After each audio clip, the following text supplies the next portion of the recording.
Hi guys, I'm Danny, and I started a Sunday gym because I've noticed lately that people tend to go to colleges and universities without actually knowing why they're there. And afterwards, starting jobs that are unfulfilling. So I'm interviewing different professionals to see what they have to say and share their knowledge and experience with you. I hope you enjoy it. Right on. Maria, thank you for joining. How are you doing today? Hi, Denny. Thank you for the invitation. I'm good. How are you? I can't complain, things are rather well. The podcast will be focused on three main questions. What do you do for a living? How did you get there? And how did you knew that this was the way to go? So tell us what you do for a living. Okay, so at the moment, I'm working in the fintech industry, which is an industry that uses technology in financial services. So think about PayPal, Revolut, online banking, things like that. What I'm doing at the moment is transaction monitoring, and I actually really like it. Nice. Yes, how I got to do it is really One by interesting. one, just don't worry about this. Tell us a little bit about your job without actually going into details, because I know that a lot of things over there are actually classified information. I can only assume that this is related to fraud analysis and stuff like that. Well, not only assume because I saw your LinkedIn profile as well, so I kind of figure it out from there. You're involved in financial transaction fraud protection. Is there anything else? This is actually what I'm doing. You saw correctly. It's risk analysis, fraud analysis. I'm monitoring transactions in order to find fraudulent patterns or fraudulent customers. We're working with a lot of different merchants. We have daily merchant analysis. We work really closely with Excel. We do a lot of research, a lot of analysis, and this is what I like about the job. Right on. So back to the second question. How did you get there? Were you like walking on the street and be like, let me be a risk analysis, or something else happened? I actually never heard of such a position, nor fintech in general. So I was looking for a job one day and I saw a job offer about email customer support. And I applied and they called me. And during the interview, they told me it's actually not email customer support, it's AML. This is anti-money laundering specialist. And Nice. yeah, it was really weird. Why do you write a customer chat support when it's actually a totally different thing? Well, So from there, this is kind of a good thing because I don't really believe in accidents. I more like believe in fate, but that's good that that happened to you. That's kind of a mistake. It wasn't actually a mistake, but it was like misconception, and you ended up in a pretty sweet place. That's pretty good. yeah, that's true. Of course, I'm not with the same company. I changed to different companies, but now I'm happy with the company I'm working for. Couldn't agree more. Actually, that reminds me of a story that I actually had a long time ago, more than 15 years now, I think. I was just fresh out of high school, and my parents told me to get a job immediately. And I Mm. was looking for a job, and I was looking for a job as a bartender. And there was this one Irish pub near my place, so I made a CV and I printed it out and I went to the Irish pub. And the bartender over there was looking at me and said, "No, we're not looking for people." I said, "I saw the job, the job offer." He said, "No, that's not how it works, man. We don't have this." But he was actually a really nice guy, so he opened his laptop and we started looking and said, "Oh, okay." So the bar that I went to was named McCarthy's, and the bar that was actually looking for a job for personnel for bartender was called Murphy's. And because the names are similar and I didn't know about the other place, that's how I made that mistake. So he was like, "Yeah, okay, so I'll show you where the other bar is." And he was a pretty nice guy, so sure. And that's how I started as a bartender. So that your story reminded me a little bit of that thing. Yeah, it's kind of similar. Those are one of the best accidents. And my third question is, and this is why I wanted you on the podcast, because you're an awesome example about this. The third question is, how did you knew that this was the way to go? But the reason I'm asking it is because I'm certain that you've noticed yourself and friends of yours as well, that you basically have this stigma that you should go to university, you should get a degree so that you can secure your future. Then if you, and I'm not against academic studies at all. I am not against universities or any of this. I myself went there, so I'm okay with it. But I've noticed that mostly people go there because they have to have a degree to secure the future, which is ridiculous because a piece of paper doesn't secure you anything. And we basically have 25, 6-year-old people who are just fresh out of university or out of college, and they don't have any work experience, which is a problem. And therefore you have the declining quality. So how did you knew that this was the way to go? Did you study about being a risk analyst? Were you influenced by someone? How did you knew that this was the way to go?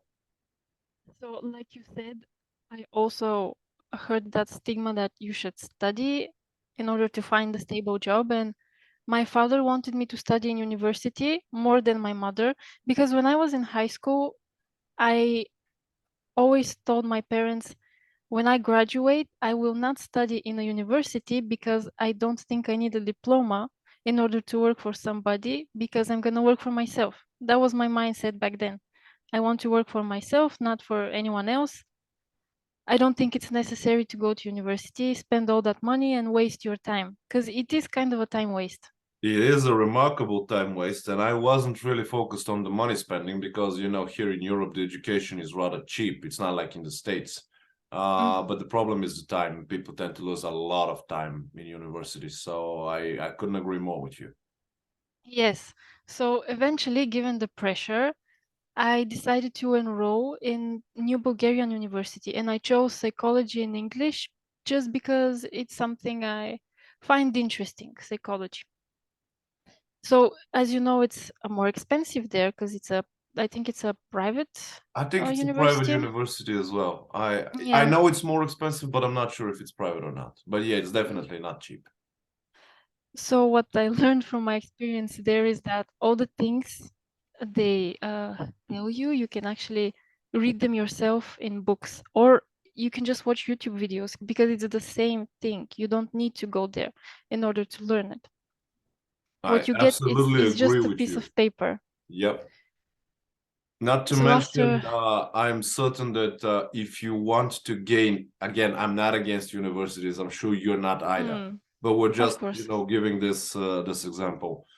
If you really want to learn a new skill, if you want to master it, you can basically get a pretty affordable course, or there are actually even courses for mhm. free now. So it's very easy for somebody to, figure it out and to learn the required skills. Yeah, exactly. In my opinion, the internet is your library.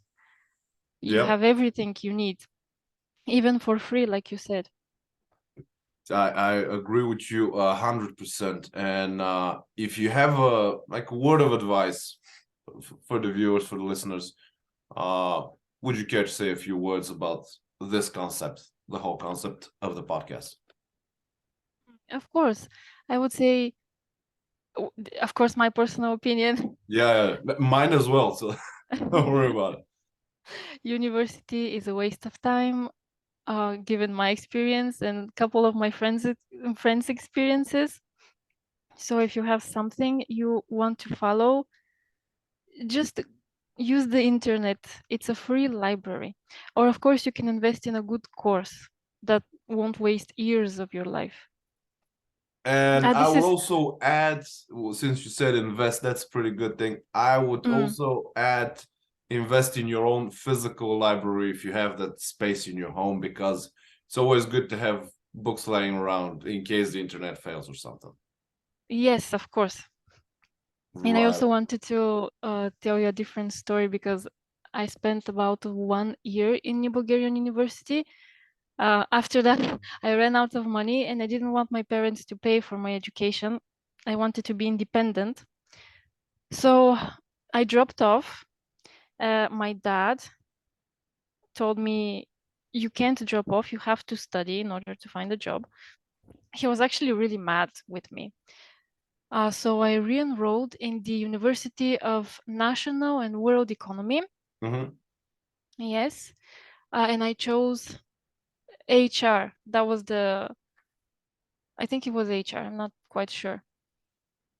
So the first 2 years, we had to go through all sorts of programs that had nothing to do with HR. We had, yeah, you know what I'm talking about. Yeah, I know very well what you mean. Statistics, Yeah.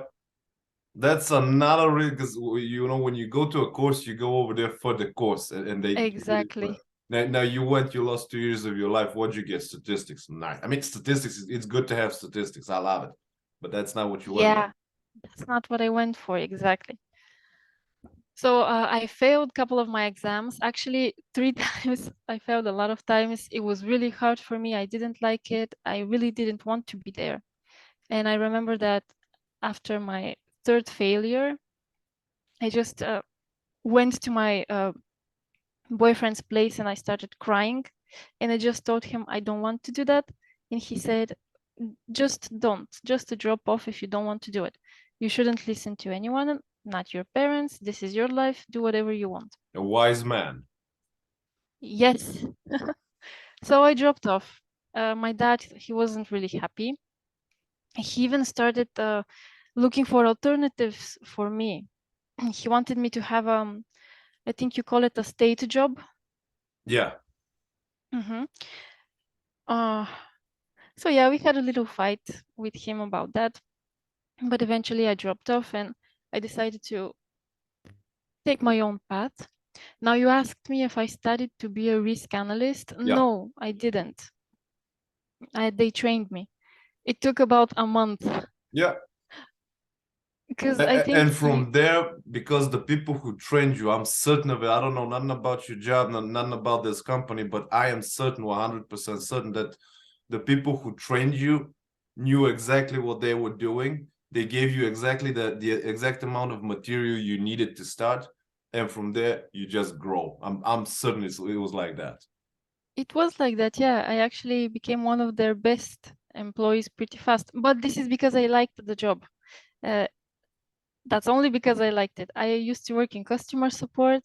I didn't like it. I wasn't good for customer support because I'm too blunt to customers.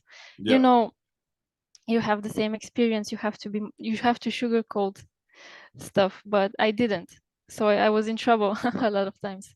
But with I this know. job, And for yeah, the viewers, me and Maria were actually former colleagues. We worked together at the same exactly.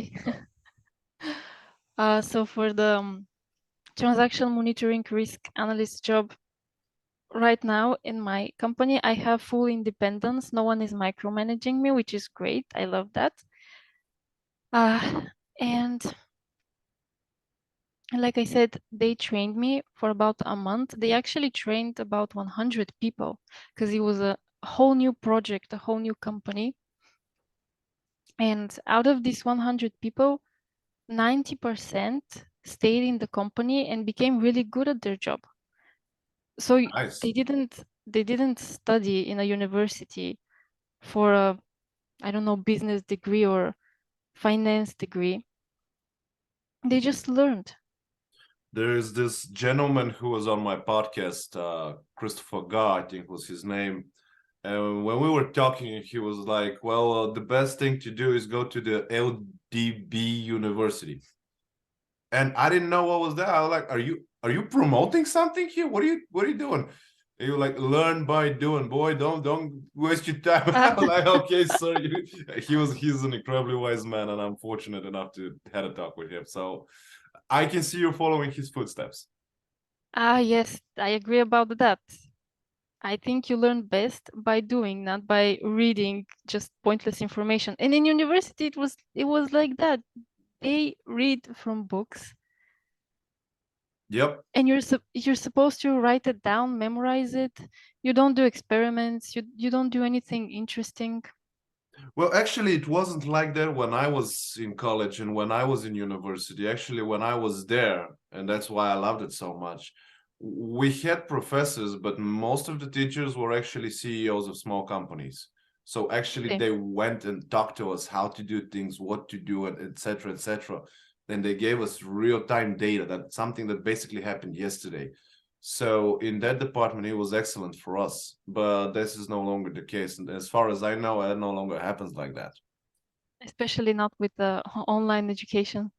Definitely. Where did you study?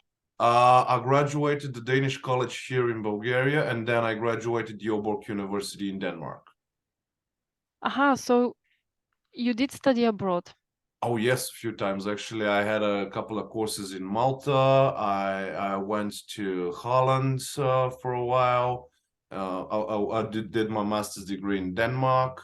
So yeah, I did travel and studied abroad, but and it was definitely a rich experience. It was truly remarkable.